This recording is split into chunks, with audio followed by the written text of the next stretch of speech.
caternario. Y luego también podemos encontrar Ya, las entre enzimas. la cápside nuclear o capsoide y la envoltura, ¿qué estructura hay?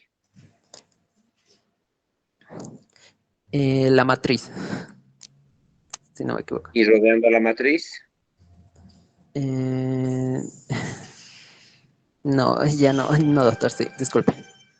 está bien, no te preocupes, es la cápside viral, ¿de acuerdo? Ahora sí vamos a hablar de las proteínas. Vamos con Natalie Brenda. Natalie Brenda, ¿qué proteínas? Tu compañero estaba hablando de las proteínas transmembranas y esta viral. ¿Cuáles son estas dos proteínas?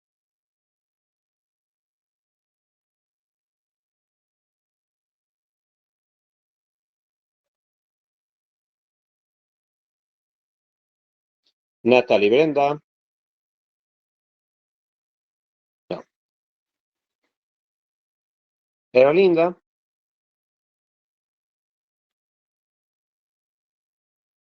Beisaga. Buenas noches, doctor. Tony. Estaría las proteínas de envoltura, de cápsula y los reguladores. Ya, dentro de las proteínas de cápsula, ¿cuáles encontramos?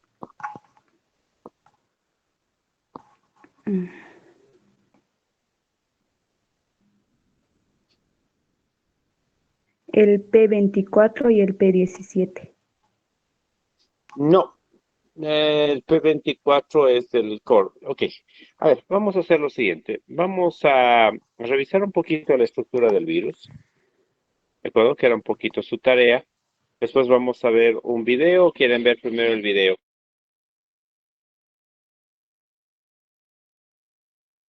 Veremos primero el video, ¿les parece? Sí, doctor. A ver, déjeme compartir esto. Ok. Muy bien, ya estamos compartiendo. Vámonos a aquí. Muy bien. Si vemos, esta es la estructura macro del virus. Lo que está en rojo corresponde a la cápside, perdón, a la envoltura en realidad del virus. Y por debajo hay como unos puntitos. Esa es la cápside viral. Esa cápside viral está compuesta por proteínas, ¿de acuerdo? Y debajo de esa está la matriz y debajo hay una segunda envoltura que es la cápside nuclear o nucleocápside. Y esta nucleocápside es en su interior donde encontramos los elementos funcionales del virus. El ARN, que no es una, son dos cadenas de ARN invertido, como ya explicamos la anterior clase. Y luego tenemos las proteínas, las enzimas, que si ustedes recuerdan, estas enzimas son la proteasa, la transcriptasa y la integrasa. ¿De acuerdo? Aquí vemos un poquito en detalle, ya en un corte, estas estructuras. Y tenemos entre esta, entonces, si vamos de afuera para adentro, primero la bicapa lipídica, ¿sí?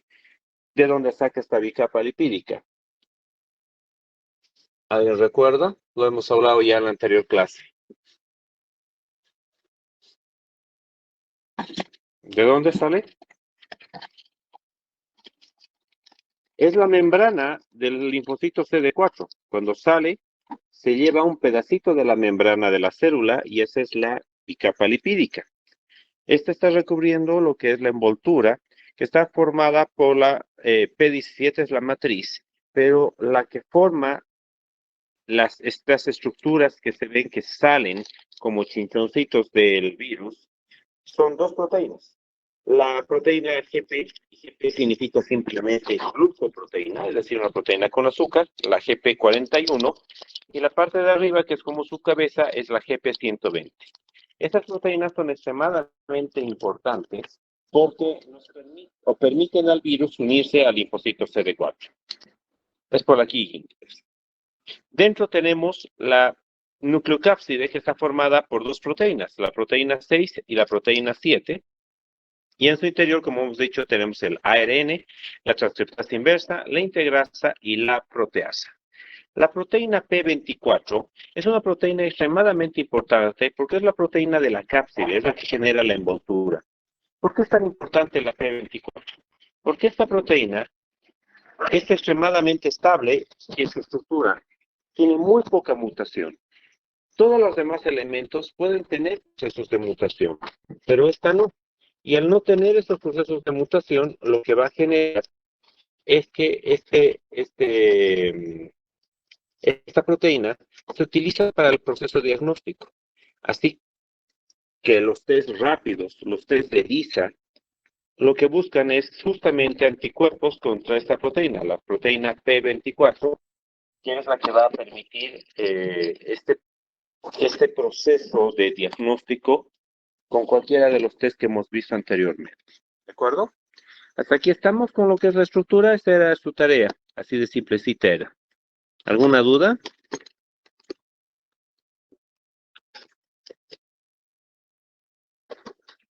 Ok, como no hay dudas, lo que vamos a hacer ahora es que les voy a poner un pequeño video del proceso de reproducción de este virus, ¿de acuerdo?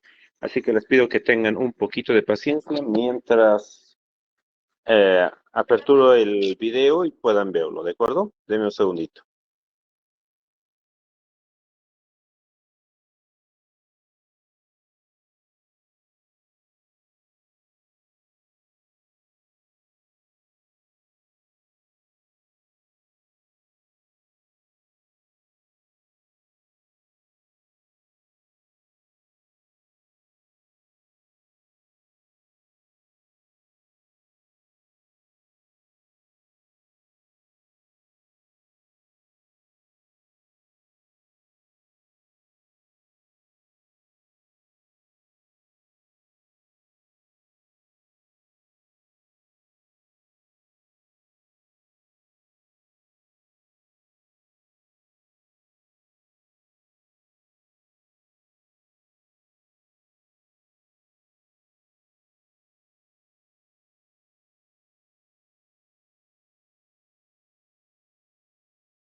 Perdón, primero, ¿estamos con buen audio del video? No se escucha, Liz. ¿No se escucha bien o no hay sonido? No hay sonido. ¿Y por qué no me dicen nada? A ver.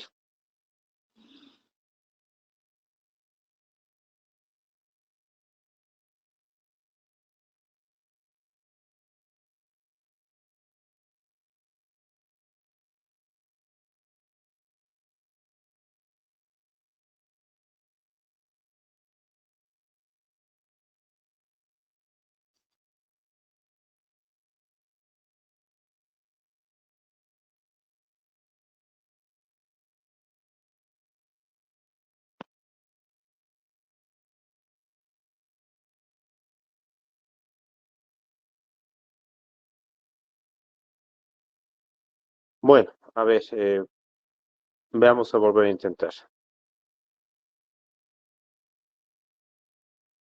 Por Dios, que no entiende.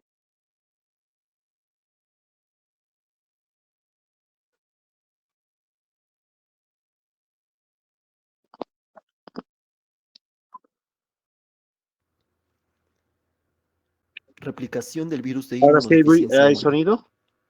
La replicación del VIH tipo 1 es un proceso de múltiples etapas.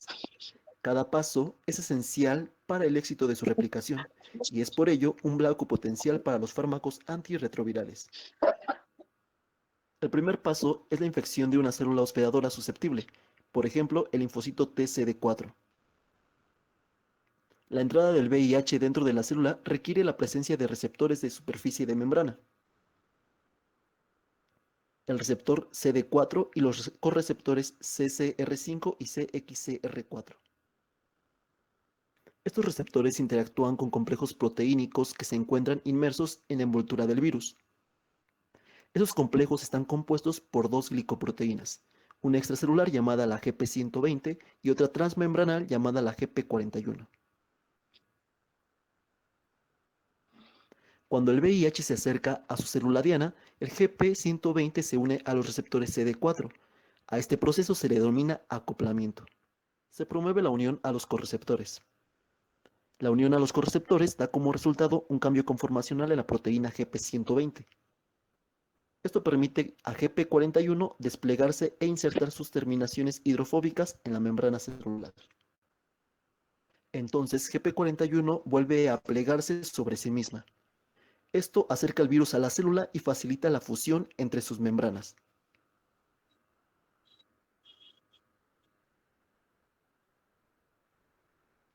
La nucleocápside viral entra en la célula hospedadora y se fragmenta. De esta manera se liberan dos hebras de ARN y tres enzimas esenciales que son parte fundamental en la replicación: la integrasa, proteasa y la transcriptasa inversa. La transcriptasa inversa comienza con la transcripción reversa del ARN viral. Tiene dos dominios catalíticos: el sitio activo de la ribonucleasa H, el sitio activo de la polimerasa. Aquí, una única hebra de ARN viral es transcrita a una doble hélice de ARN-ADN. La ribonucleasa H separa al ARN.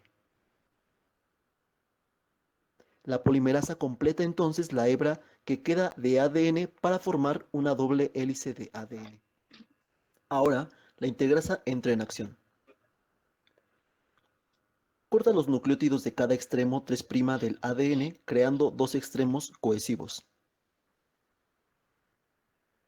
La integrasa entonces transfiere el ADN al núcleo de la célula y facilita su integración al genoma de la célula hospedadora. El genoma de la célula hospedadora ahora contiene la información genética del VIH. La activación de la célula induce la transcripción de ADN provírico en ARN mensajero.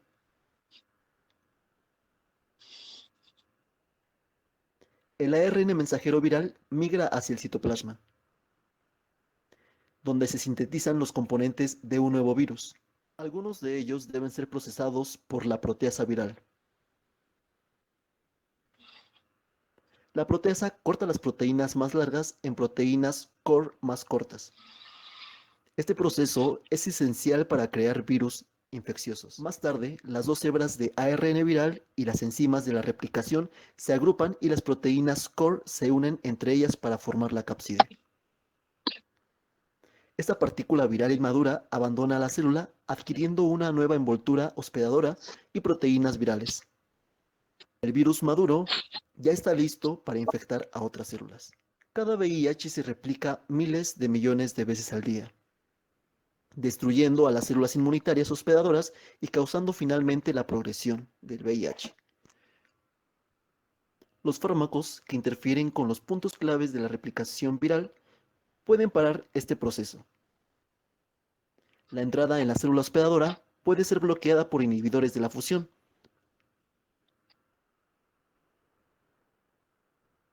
La inhibición de la transcriptasa reversa por inhibidores nucleotídicos, o por inhibidores de la transcriptasa reversa no nucleotídicos que forman parte del tratamiento antirretroviral.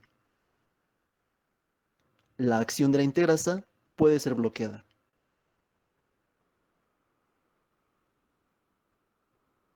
Los inhibidores de la proteasa forman parte también de la terapia antiviral. Cada paso en el bloqueo de la replicación del virus es un paso para un mayor control de la enfermedad del VIH.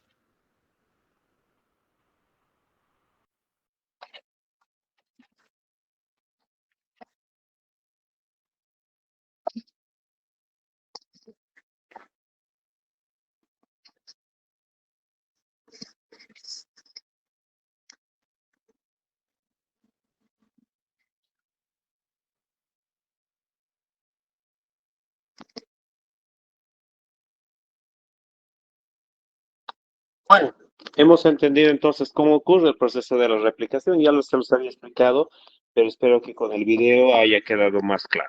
¿Estamos bien hasta acá?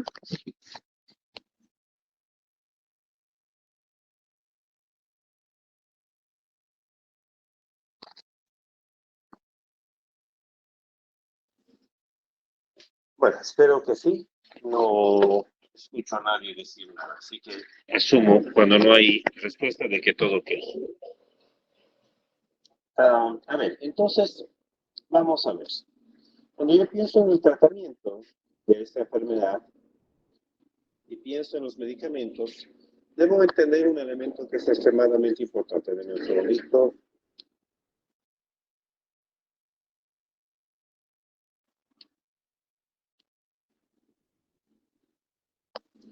Espero que esté mucho más nítida la imagen.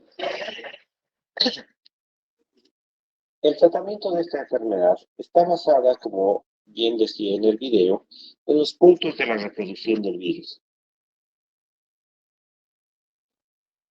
Así, si ustedes recuerdan, el primer paso es la unión, ¿verdad? Tengo la célula, tengo aquí los receptores CD4, ¿sí? Los correceptores, y el virus, que lo vamos a hacer en rojo, ¿de acuerdo? Se une justamente por qué proteína, la GP41 y la GP120, y deja a partir de esto entrar sus medicamentos. Así, el primer paso que yo tengo para eliminar esto es evitar el proceso de la unión. Y esa unión termina en la fusión de estos dos. Así que estos medicamentos se llaman inhibidores de la fusión. Una vez que mete sus estructuras, tenemos el ARN viral. Y este ARN viral debe convertirse en ADN viral. Este ADN viral o este ARN que se convierte en ADN se hace gracias a una enzima que es la transcriptasa inversa.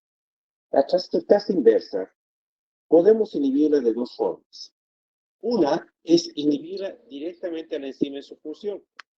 Y eso se conoce como inhibidores de la transcriptasa inversa no análogos a los nucleósidos. ¿Sí? Y la otra forma es que la enzima sigue funcionando, pero la enzima lo que hace es agarrar un nucleótido, digamos adenina, que es de su forma inversa, y convertirla en este lado a timina, ¿a ver? ¿De acuerdo? Y en forma correcta. Así que una opción podría ser engañar a la transcriptasa inversa. Y en vez de darle timina, le voy a dar una falsa timina, algo que parece una T, pero no es timina. Y eso hace que genere una estructura con falsa timina que no tiene ninguna función y por lo tanto este ADN no funciona. Eso se conoce como inhibidores de la transcriptasa inversa análogos a los nucleósidos. Como verán, todo el tiempo tenemos este proceso de gente que va ingresando porque no usan su cuenta institucional. Cuando usan su cuenta institucional no hay problema de eso. Ahora, esta transcriptasa inversa, ¿qué pasa si llegamos tarde y ya tenemos ADN viral? Esta debe llegar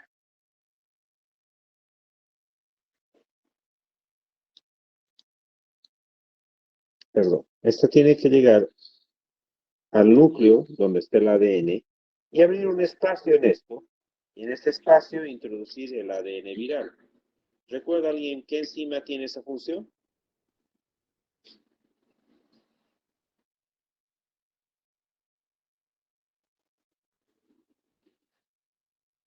¿Nadie? Bueno, yo solito voy a dar la clase, no lo digo. Se llama integrasa. Así que la integrasa hace este proceso.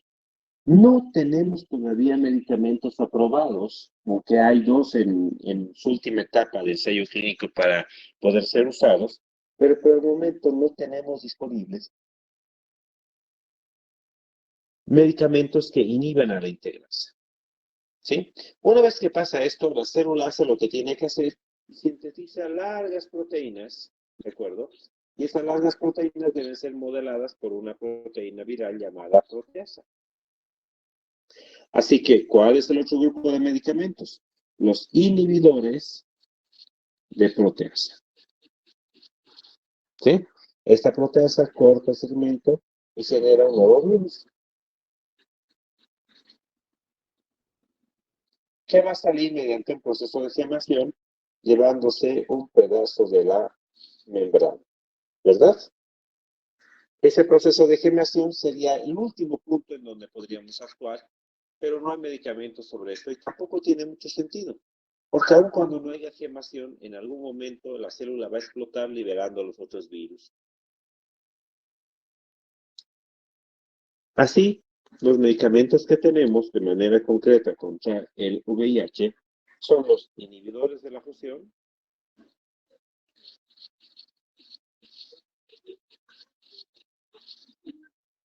los inhibidores de la transcriptasa,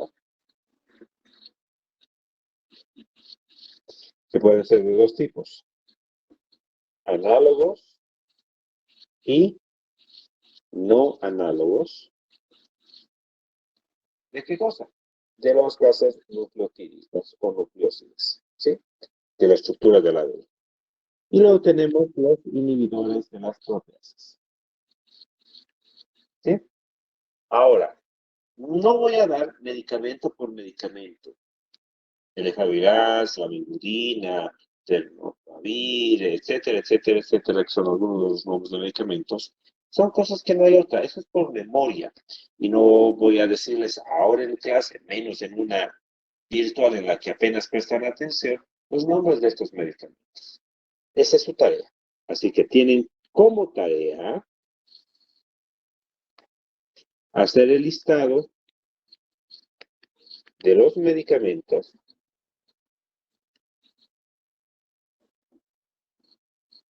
por tipo.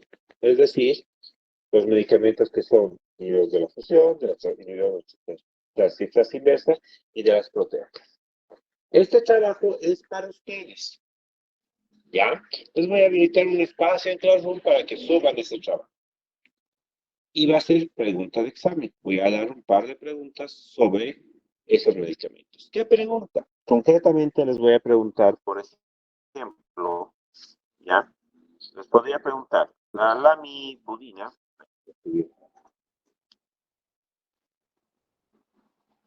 caigo, no me levanto.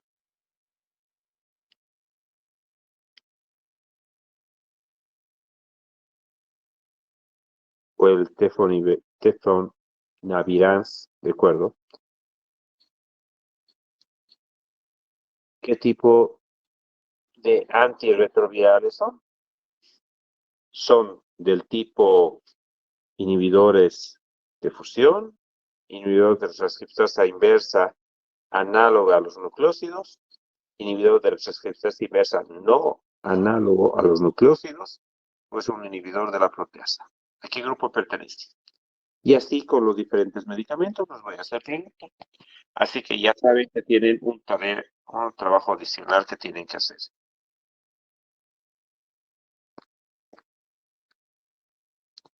De veritas que cansa hacer este proceso. Listo, muy bien. ¿Hasta aquí alguna duda o pregunta?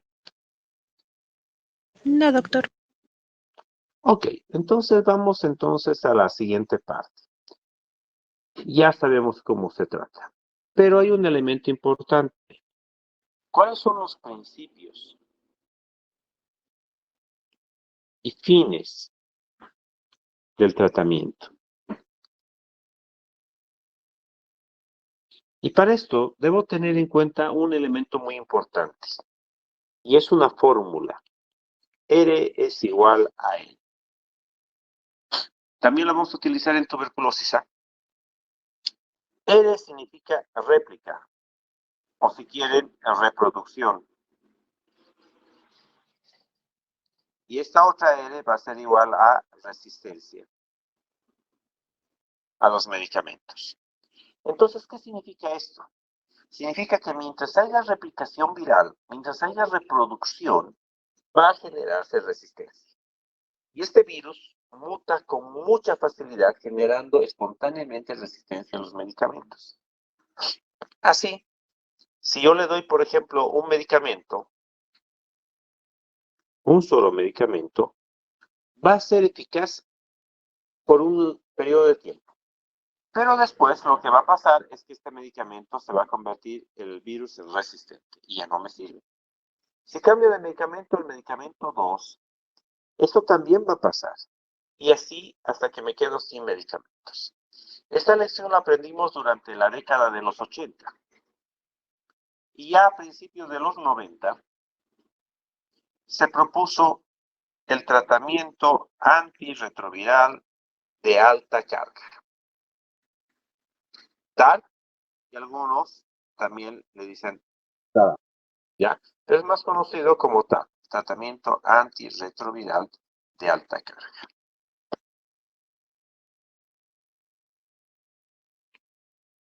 Si alguien se sale y vuelve a entrar, o vuelve con la misma cuenta, o vuelva por favor con su cuenta institucional, de veritas que interrumpen cada momento la clase con cada vez que ingresan.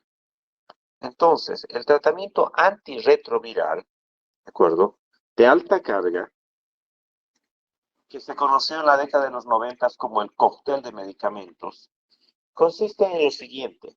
Yo voy a dar 3 medicamentos como mínimo.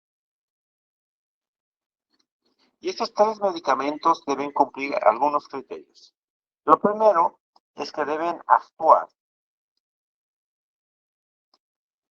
en diferentes puntos de la replicación viral.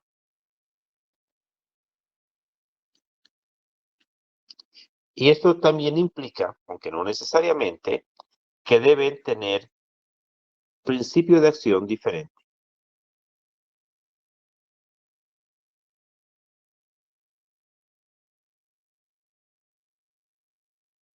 Esta combinación debe darse de por vida. No es hasta que la cantidad de virus disminuya, no.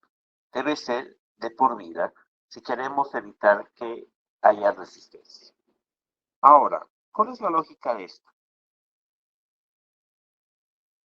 Si yo recuerdo, tenemos los inhibidores de la fusión, los inhibidores de la transcriptasa inversa análogos y los inhibidores de la transcriptasa inversa no análogos y los inhibidores de la proteasa. Por lo tanto, yo debo mezclar 3 medicamentos. Podría ser, por ejemplo, un inhibidor de la transcriptasa inversa análogo a los nucleósidos. Este sería mi medicamento 1. El otro podría ser también un inhibidor de la transcriptasa inversa, pero del tipo no análogo a los nucleósidos. Sería el 2. Necesitaría un tercero. Lo ideal sería un inhibidor de las proteasas.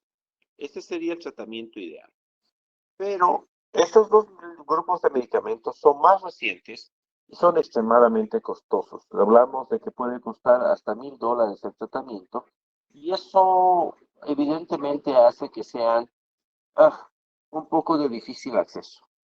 ¿Tengo alternativa? Sí, claro que tengo alternativa. Recuerden que un principio es de que actúa en 3 puntos diferentes. Aquí tengo 3 puntos de diferentes de acción. Pero también dice de que deben actuar de manera diferente. ¿Qué pasa si yo tengo un transcriptor inverso, un inhibidor de la transcriptasa inversa análogo, que en realidad lo que haga es que reemplace a lo que es la citosina? Podría tener un segundo inhibidor de transcriptasa inversa análogo pero esta vez no para la citosina, sino digamos para la adenina. Así estoy actuando en 3 puntos diferentes de acción del medicamento. Lo importante es que yo debo hacer combinaciones siempre manejando cosas diferentes. ¿De acuerdo? Y ese es el proceso del tratamiento de alta carga. Existen algunos parámetros que me permiten saber si está bien o está mal mi tratamiento. Y esto básicamente indica 2 cosas. Por una parte, necesito saber la cantidad de virus. Y eso se conoce como carga viral. ¿Sí? Y eso se mide por técnicas de biología molecular en donde se cuenta cuántos virus hay en un ml de sangre. Y esto voy a catalogarlo en el tiempo de mi paciente. ¿Sí? Entonces, lo ideal es que al momento del diagnóstico, y imaginemos que estamos en el diagnóstico, yo pueda medirle su carga viral. Imaginemos que su carga viral está aquí bajita, cerca de 1000 copias por ml de sangre.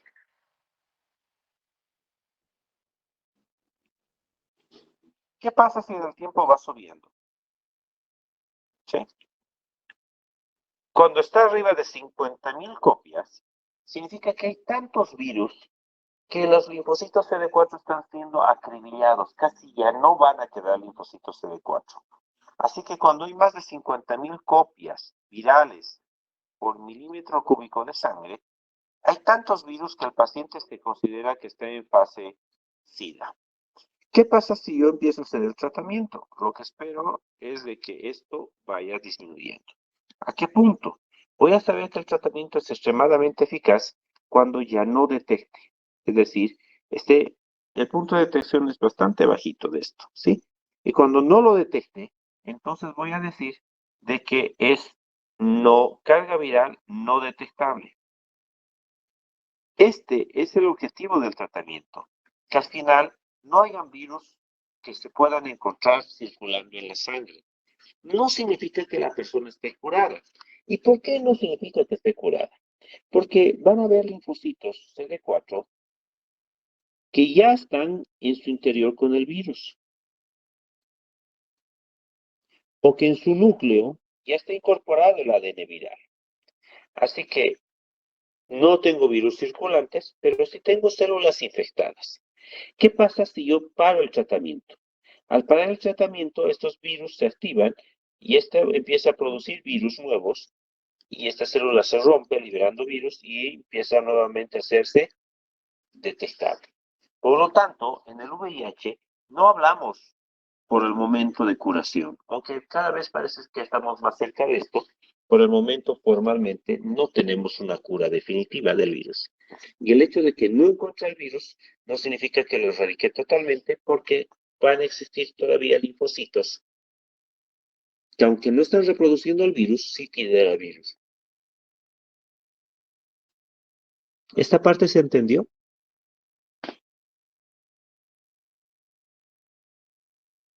Bueno, asumo que sí.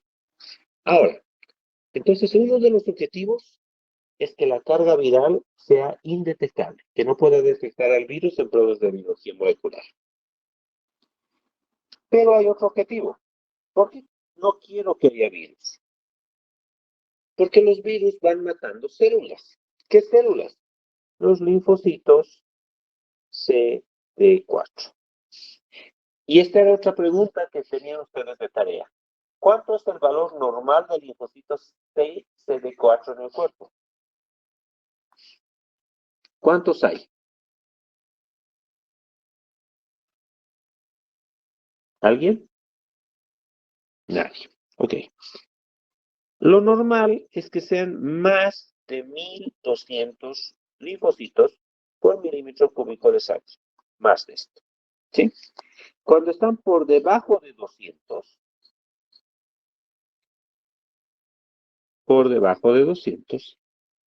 la persona tiene tan pocos linfocitos que entra en inmunodeficiencia. Es decir, en fase SIDA. Ahora, si yo tengo una persona que esté infectado, obviamente si sus linfocitos están aquí abajo, necesito dar el tratamiento y con el tratamiento que espero que esto se recupere. ¿Sí? Sin embargo, yo no puedo esperar que la persona esté tan gravemente enferma para iniciar el tratamiento. Antes se decía que mientras esté arriba de 400, en algún momento se dijo por arriba de 500 linfocitos TCD4, es decir, ya está con menos linfocitos, pero todavía puede defenderse, recién en ese momento se iniciaba el tratamiento. Pero actualmente la política ha cambiado y en general se recomienda que el tratamiento se inicie cuando se hace el diagnóstico, es igual a iniciar el tratamiento. ¿Sí? Así, si esta persona está, digamos, con 1200, pero también tiene virus que están subiendo, no debo esperar a que esto pase. Debo ya iniciar el tratamiento en este punto. Y con esto, ¿qué es lo que busco? Que la cantidad de linfocitos, si estaba baja, se recupere y se mantenga por encima de 1200. Es decir, que la idea de matar a los virus y evitar que se reproduzcan es mantener la cantidad de linfocitos TCD4 suficientemente alta como para que la persona tenga una inmunidad normal. Es decir, que no llegue a fase SIDA. Sin embargo, hay algunas condiciones que no son médicas, porque la recomendación es, hiciste el diagnóstico y hiciste tratamiento. Se acabó. ¿Sí? ¿Y por qué? Sin importar el grado de inmunidad. Porque una persona que es VIH positiva, sin tratamiento, le van a pasar a esta persona algunas cosas. Una es que va a tener mutaciones y estas mutaciones van a generar resistencia al tratamiento antirretroviral. Así que mejor darle tratamiento para que no la desarrolle. Pero no solo eso. Esta persona VIH positiva también va a hacer algo. Es la que es capaz de transmitir el virus a una siguiente persona. Por lo tanto, el objetivo también del tratamiento no es solamente evitar la réplica para mantener una buena inmunidad, sino también para evitar la transmisión de la enfermedad. Ahora, si esta persona está con un buen sistema inmune, ¿qué estoy disminuyendo? Estoy disminuyendo la morbilidad, es decir, que la persona esté enferma. No hay pacientes con SIDA si están todos bien tratados. Y si no hay SIDA, ¿qué pasa con la mortalidad? La he reducido. Así que el otro objetivo, en ambos casos, es reducir la morbilidad y reducir la mortalidad directa por el virus del VIH. Así, si reducimos los objetivos del tratamiento, estos incluyen, por una parte, que generar una carga viral indetectable. Dicho de otra manera, evitamos la reproducción o réplica viral. ¿Sí? Esto va a traducirse con que vamos a mantener una respuesta inmune adecuada. Y con estos dos vamos a lograr bajar la morbilidad, bajar la mortalidad, y si la persona no tiene virus circulante, logramos finalmente cortar la transmisión de la enfermedad. Y con todo esto habremos logrado mejorar la calidad de vida de las personas con VIH. Ahora el tratamiento y la cantidad de medicamentos que disponemos, que ya son muchísimos, son un grupo de decenas de medicamentos, son suficientes y tan variados que permiten ofertar a un paciente con VIH una calidad de vida buena. Y ya tenemos gente que está muriendo de viejita por VIH y ya no porque llega a la fase 5. Y ese es el objetivo final, ¿de acuerdo? Entonces, si tenemos todo esto en mente, la pregunta es, ¿por qué tendría que esperar a iniciar el tratamiento con alguien? Pues no hay razón, exceptuando algunas excepciones.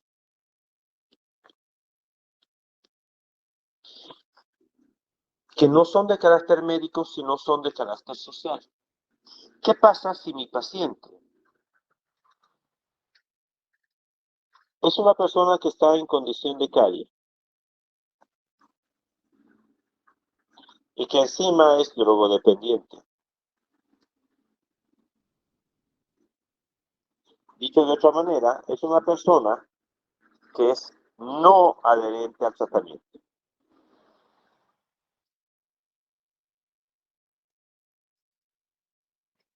En estos casos se debe analizar el proceso de inicio del tratamiento. ¿Por qué? Porque si esa persona al inicio del tratamiento mientras está hospitalizado porque lo diagnostiqué fase SIDA y se va del hospital y no va a continuar con el tratamiento, pues esta persona va a hacer resistencia. Si tengo una persona que la detecté en consultorio por casualidad, por hacer estudios de rutina, sale positivo para VIH, y la persona está en negación para el tratamiento de la enfermedad, tiene problemas psiquiátricos y claramente va a ser no adherente, debo realizar primero el trabajo para que sea adherente al tratamiento, entienda la importancia, tenga la responsabilidad, el grado de conocimiento para poder hacer el tratamiento y el seguimiento del tratamiento. Porque si no, voy a generar a una persona que tiene resistencia, desarrolla resistencia, pero que también transmite. Y ahora transmite virus, que no solamente son VIH, sino además son virus que son resistentes a los medicamentos de primera línea, que suelen ser los más seguros, los más eficaces y los más baratos, dejando a esa persona y a los contactos que adquirieron el VIH a partir de esta persona con un cuadro de enfermedad mucho más grave porque requerirá medicamentos más costosos, más tóxicos para poder controlar su enfermedad. ¿Hasta aquí está entendido?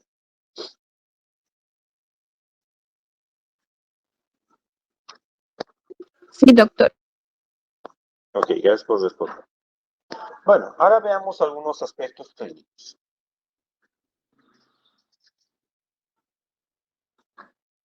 Hay una muy interesante clasificación de la parte clínica de la enfermedad que está en nuestro manual del programa de VIH para Bolivia y aprobado por la OMS, que de hecho se actualiza, cambia, hay términos que han ido cambiando en los últimos 20 años y demás, que van a tener que estudiar y leer cuando sean profesionales, porque lo que yo les diga ahorita, como cierto, es probable que para el año que viene esté modificado. Así que, más que darles tal y como está en la normativa, les voy a tratar de explicar la historia natural, la evolución de la enfermedad, de tal forma que esto no ha cambiado, ¿sí? Cambian las fases y estos elementos en base a la capacidad como sistema que tenemos de establecer un diagnóstico clínico, un diagnóstico por laboratorio y del tratamiento y tipo de tratamiento que tenemos para ofertar a los pacientes. Pero desde la historia natural, esto no ha cambiado gran cosa, sin nuestra comprensión en los detalles, pero sigue siendo la misma. Así que vamos a pensar un poquito en el tiempo. ¿De acuerdo? Imaginemos que este punto es el día cero, el momento en que la persona se infecta. Hasta aquí vamos a hacer sus primeros 6 meses. Aquí su año, aquí sus 5 a 10 años. ¿Listo? Estos son 6 meses. Esto es año, año, año. Vamos a hacer en rojo el virus. El primer día que la persona se infecta, esos virus, como no tiene respuesta inmune, no hay anticuerpos, no hay nada contra el virus se reproduce muy rápidamente generando un alto pico de virus. ¿Sí? Este alto pico de virus va a empezar a producir ¿qué? Si yo empiezo a pensar en los glóbulos blancos, en los linfocitos CD4, estos linfocitos CD4 a medida que el virus sube, estos empiezan a disminuir, porque el virus está reproduciéndose en gran medida.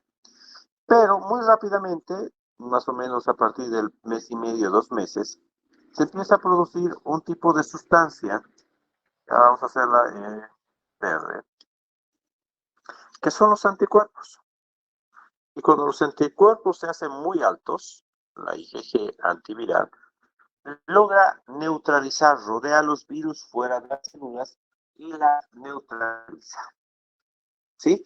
Como resultado, lo que vamos a ver es que la cantidad de glóbulos de virus empieza a caer drástica y rápidamente. ¿Y qué va a pasar con los glóbulos blancos, los CD4? Los CD4 para volver a su valor normal. La IgG va a quedar alta y así se va a quedar de por vida. No va a cambiar. Recuerden que esto depende de los linfocitos B de memoria y esto funciona bien. Pero ¿qué va a pasar con el tiempo? Como no logramos eliminar a todo el virus, los virus van a empezar a reproducirse lentamente en el tiempo, van a ir subiendo, subiendo, subiendo, subiendo, subiendo. ¿Sí? Y a medida que los virus van ganando territorio, es porque ¿qué pasa con los linfocitos TCD4? Empiezan a reducirse, reducirse, reducirse hasta llegar a puntos críticos casi cero. Esta lógica nos va a permitir dividir el escenario en etapas. Vamos a poner en amarillito. ¿Sí? La primera etapa es a los 6 meses. ¿Qué ocurre en los 6 meses? En los primeros 6 meses, que es la fase aguda, se caracteriza ¿por qué?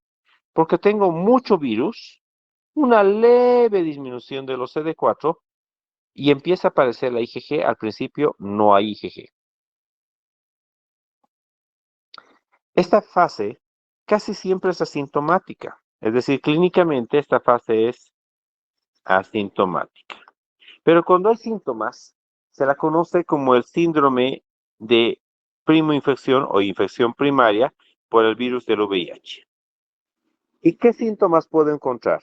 Como hay una infección viral que está persistente por un par de semanas, meses, lo que vamos a tener es una persona que tiene picos febriles. Es decir, no es que esté con fiebre todo el tiempo, pero hace febrículas, febrículas, febrículas todo el tiempo. Como si quisiera resfriarse cada semana. ¿De acuerdo? Ay, creo que me estoy queriendo resfriar. Estoy con mis defensas bajas, dicen. ¿De acuerdo? Y llama mucho la atención de que las adenopatías, los ganglios, ¿de acuerdo? Están presentes en todo el cuerpo.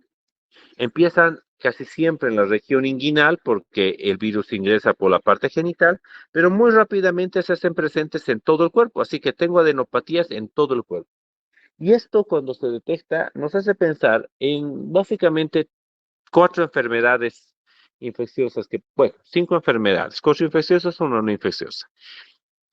Mononucleosis infecciosa, toxoplasmosis, que rara vez da estos síntomas, brucelosis, o VIH, como infecciosas estas, y como no infecciosas, el tema de los linfomas.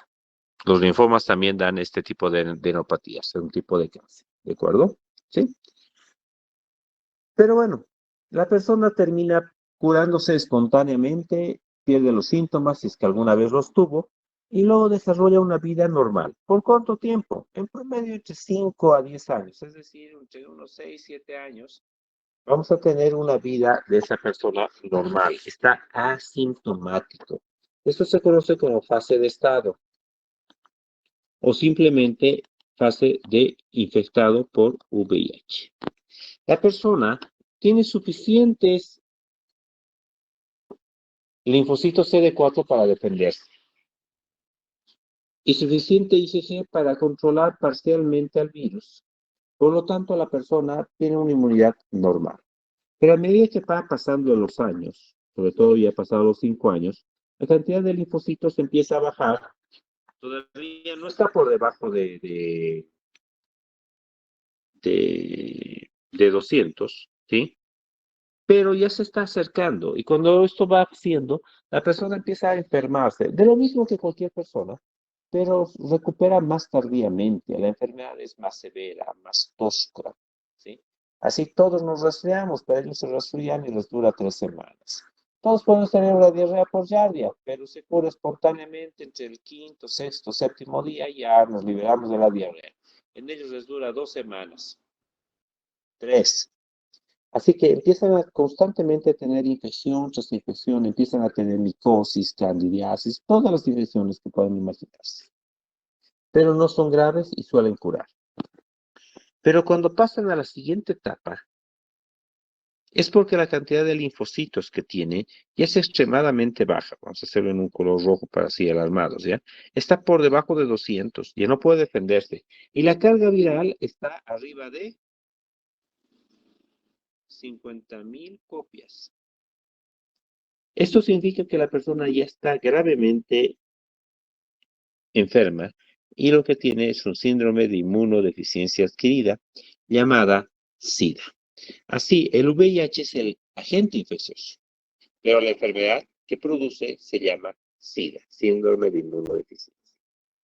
¿De acuerdo? Y esa es la historia natural de la enfermedad, sin tratamiento. Así que yo voy a declarar que una persona está en fase SIDA cuando cumplas alguno de los siguientes parámetros. ¿De acuerdo? Una primera opción es que la cantidad de linfocitos T CD4 esté por debajo de 200 por milímetro cúbico de sangre o centímetros cúbicos de sangre. La opción número 2 es de que la carga viral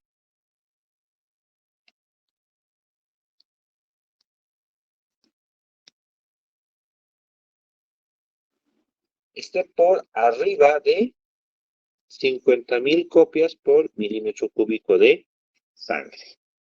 Estos dos parámetros por sí solos ya me dicen que la persona está en fase SIDA. Pero también hay un grupo de enfermedades. Aquí no hablo de síntomas o signos, hablo de enfermedades. ¿Y cuáles son estas enfermedades? Se llaman enfermedades marcadoras de fase SIDA. ¿Qué tienen en común todas estas enfermedades? Si hemos entendido el sistema inmune que hemos hecho en las anteriores clases, perdón.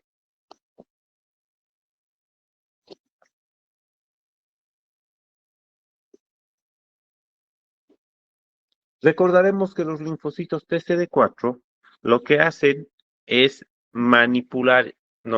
dirigir, es la palabra correcta, la respuesta inmune de tipo celular. Y por lo tanto, cuando ya no hay y estamos en fase SIDA, lo que tenemos es que todas estas enfermedades son de tipo intracelular o dependen del sistema inmune específico de reacción tipo celular. La respuesta inmune de tipo celular. ¿Sí? Y estas enfermedades son agrupadas básicamente en dos grandes grupos. Y hay un tercero que vamos a hablar al final. Una son enfermedades infecciosas, llamadas infecciones oportunistas. Y entre estas están clásicamente la tuberculosis. Recuerden que la tuberculosis, todos podemos tener el micobacterio. Muchos tenemos el micobacterio, pero no tenemos tuberculosis. ¿Cuándo se desarrolla la tuberculosis? Cuando mis defensas están bajas. Es decir, cuando estoy inmunosuprimido. Es decir, en fase SIDA, si tengo el VIH. Así que si una persona es VIH positiva y desarrolla tuberculosis, independientemente de la cantidad de CD4 o de carga viral, digo que está en fase SIDA. Lo mismo pasa con una toxoplasmosis, pero no congénita, esa es normal, puede dar a cualquiera. No la toxoplasmosis cerebral. Es marcada de fase SIDA. Una reactivación de Chagas agudo, casi siempre de tipo encefalitis,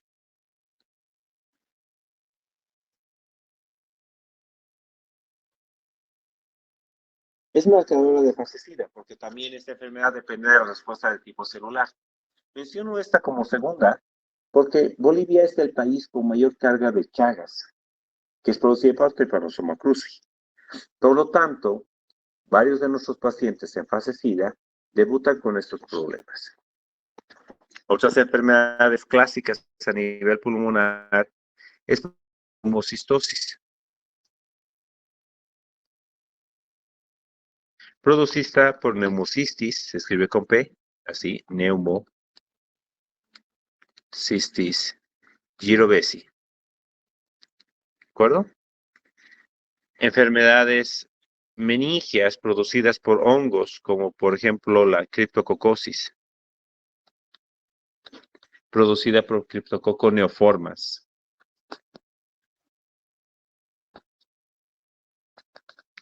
Enfermedades como la candidiasis profunda.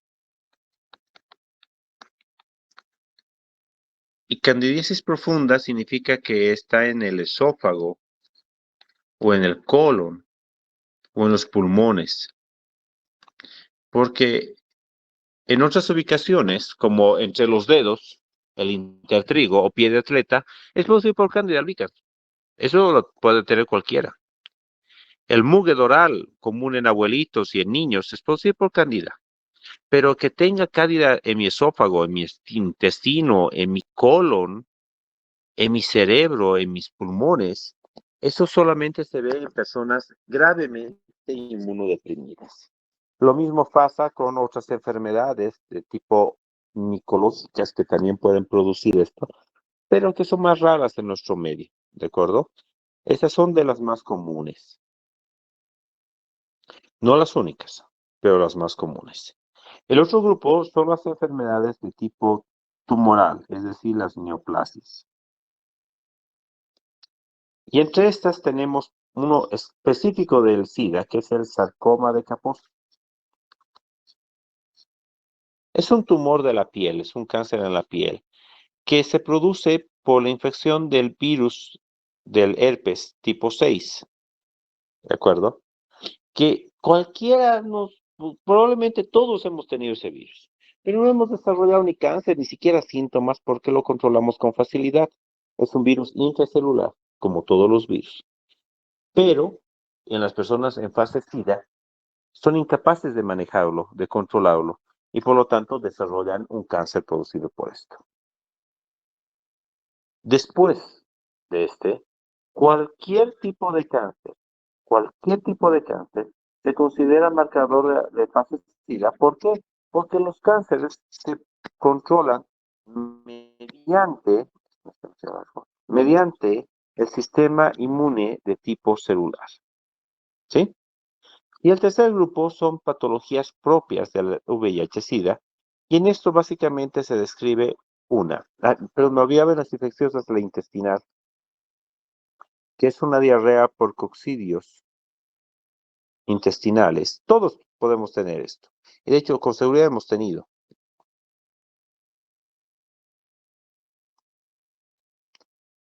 Pero que tienen una duración de más de 30 días en forma acuosa. Una diarrea crónica por esto, ¿sí? Esto es marcado de fase SIDA también. Pero dentro de las que no son, hay una que es el estado de caquexia. ¿Qué es caquexia?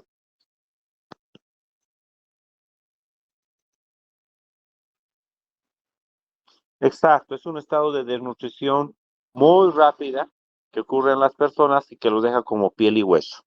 De hecho, se describe que una pérdida de más del 10% del peso corporal en menos de un mes es algo que debe hacernos sospechar de que la persona está entrando en fase SIDA.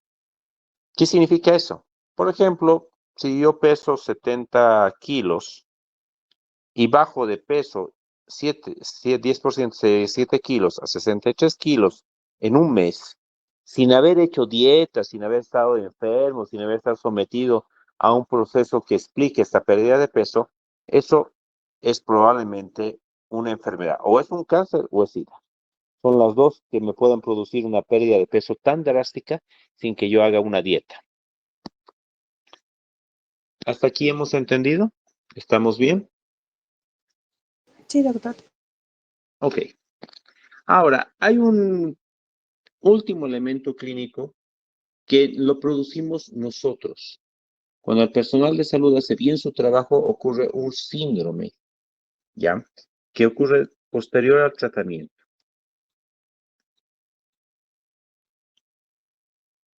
y se llama el síndrome de reconstitución inmune.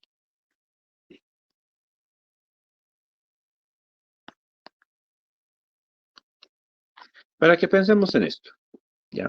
Si ustedes recuerdan la gráfica, el virus llegaba a un momento en que teníamos casi nada de defensas y muchísima cantidad de virus. Sí, esa es la fase SIDA. Pero ¿qué pasa si en este momento que este paciente lo detectamos en una fase SIDA y tiene apenas, imaginemos que tiene 20 linfocitos por CD4, solo 20, ¿ya? Técnicamente no tiene defensa. Pero logramos salvarlo con los medicamentos, antibióticos y demás cosas, y le iniciamos el tratamiento antirretroviral y sus anticuerpos, perdón, y su cantidad de virus baja rápidamente. ¿Qué va a pasar? Que sus linfocitos van a empezar a subir, va a empezar a recuperarse. ¿Es lo que queremos? Sí. Pero hay un pequeño problema. En este periodo de tiempo, ¿de acuerdo? Esta persona ha estado sin defensas. Y eso significa que en su cuerpo bacterias, hongos, parásitos y de todo se han ido acumulando y llenando con un sistema inmune que no respondía a nada. Puro paz y amor, a todo el mundo aceptaba, a nadie atacaba. Pero ¿qué pasa cuando la cantidad de linfocitos aumenta? Estos linfocitos empiezan a detectar agentes extraños y empiezan a reaccionar para liberarse de estos agentes. Pero son tantos que detecta al mismo tiempo que la persona empieza a tener fiebre. Puede tener cefaleas, astenia, falta de apetito, puede sentirse claramente apetito disminuido, anorexia, ¿no? Va a estar como si estuviese francamente enfermo. Si los agentes son intestinales, tendrá trastornos digestivos o neurológicos o respiratorios a nivel de pulmones, neumológicos, renales, en todos los órganos. Y tengo una persona como si estuviese en sepsis, gravemente infectado, enfermo de todo, ¿de acuerdo? Pero no es un mal signo. Lo que me está diciendo es que su sistema inmune está reaccionando y está aprendiendo nuevamente a defenderse. Y es como un niñito pequeñito al que le estoy vacunando contra todo al mismo tiempo y está haciendo esta fiebre. Cuando esto logra estabilizarse después de cierto punto, cierto periodo de tiempo, la persona ya queda normal y ha pasado este cruel momento. Pero es importante conocerlo. Primero, para entender de que no es una mala señal, es una buena señal. Entender que debo manejar estas infecciones y darle confort al paciente y sobre todo explicarle antes de iniciar el tratamiento que esto va a pasar y que es señal de que el tratamiento está funcionando, que está mejorando. ¿Por qué? Porque si no la gente le echa la culpa al medicamento y dice, pucha, me siento peor con la medicina que antes de la medicina. Prefiero estar inmunodeprimido que estar así con estos medicamentos. ¿Y eso se traduce en qué? En que pierden la adherencia al tratamiento, abandonan, hacen resistencia y bueno, ya saben, el resto es historia. ¿Hasta aquí todo entendido? Sí, doctor.